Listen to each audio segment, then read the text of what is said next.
এই বছর বিশ্ব পরিবেশ দিবসের প্রতিপাদ্য হল এন্ডিং প্লাস্টিক পলিউশন।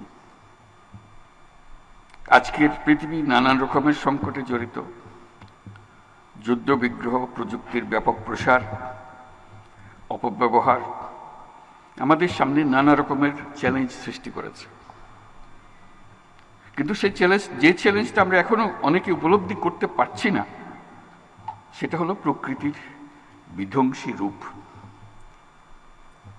এটা প্রকৃতির দোষ না, এটা আমাদের দোষ।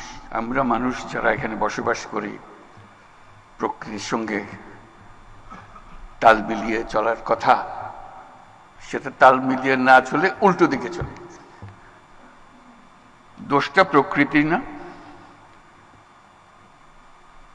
দোষটা হলো প্রকৃতি বিধ্বংসী এক জীব যার নাম মানুষ। আমাদের সামনে দৈত্যাকারে হাজির হওয়ার প্রস্তুতি নিচ্ছে জলবায়ু সংকট। আমি প্রস্তুতি নিচ্ছে বলবো না, বলবো যে কাজ শুরু করে দিয়েছে।